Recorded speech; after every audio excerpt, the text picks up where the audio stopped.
Hey there, today I'm going to read chapter 2 of Flat Stanley's original adventure, and it is called Being Flat. So there's a picture of Arthur and Stanley, and I hope that you have thought about what life would be like if you were flat as a pancake.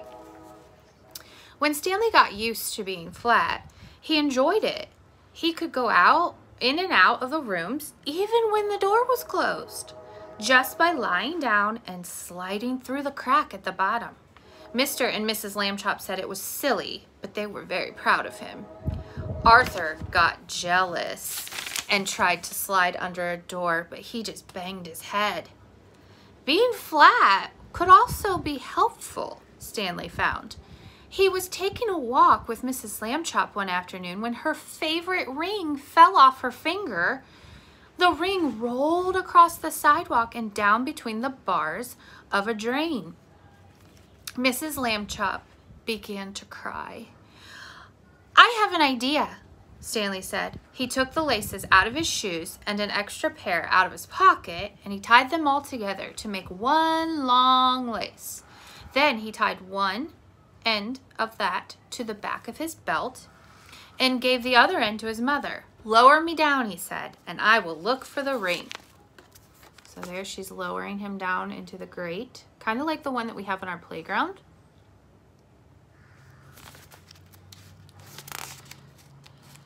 Maybe.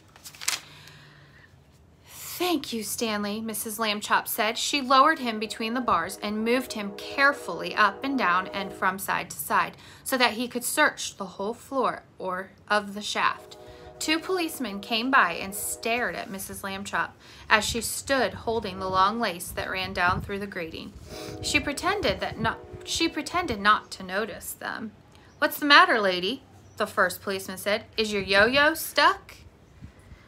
"Oh, I'm not playing with a yo-yo," Mrs. Lambchop said sharply. "My son is at the other end of this lace, if you must know."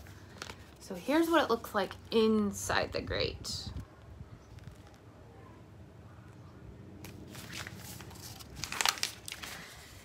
"Get the net, Harry," said the second policeman. "We have a cuckoo."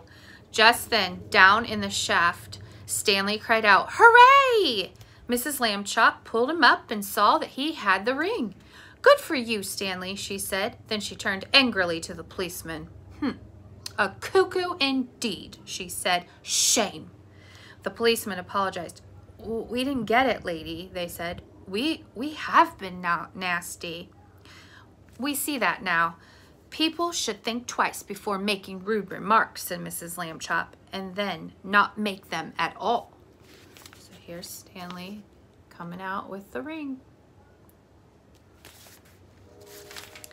The policeman realized that was a good rule and said they would try to remember it. One day, Stanley got a letter from his friend Thomas Anthony Jeffrey, whose family had moved recently to California. A school vacation was about to begin, and Stanley was invited to spend it with the Jeffreys. "Oh boy," Stanley said, "I would love to go." Mr. Lambchop sighed. "A round-trip train or airplane ticket to California is just very expensive," he said. "I will have to think of a cheaper way." When Mr. Lambchop came home from the office that evening, he brought with him an enormous brown paper envelope. What do you think he's going to do with that brown paper envelope? Large one at that. "Now then, Stanley," he said, "try this on for size."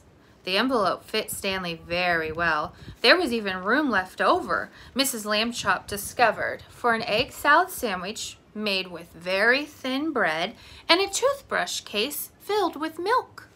So think about what you put your toothbrush in to travel. That filled with milk.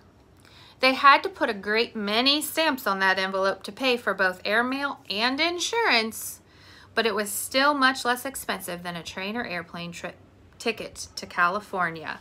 So here is Stanley getting inside the envelope to be mailed. The next day, Mr. and Mrs. Lamb Chop slid Stanley into his envelope along with the egg salad sandwich and the toothbrush case of milk and mailed him from the box on the corner. The envelope had to be folded to fit through the slot, but Stanley was a very limber boy, and inside the box he straightened right up again. So if you're limber, you're able to stretch and move and go in all different kinds of shapes, bend. Mrs. Lamb Chop was nervous because Stanley had never been away from home alone before, so she tapped on the box. "Can you hear me, dear?" she called. "Are you all right?" Stanley's voice came quite clearly. "I'm fine. Can I eat my sandwich now?" "Wait an hour and try not to get overheated, dear," Mrs. Lamb Chop said. Then she and Mr. Lamb Chop cried out, "Goodbye," and went home. So they're mailing him, and then they leave. That'd be a hard thing to do. Stanley had a fine time in California. When the visit was over, the Jeffreys returned him in a beautiful white envelope that they made themselves. It had red and blue markings to show that it was airmail, and Thomas Jeffrey had lettered it "valuable" and "fragile," and this end up on both sides. Back home, Stanley told his family that he had been handled so carefully. He never felt a single bump.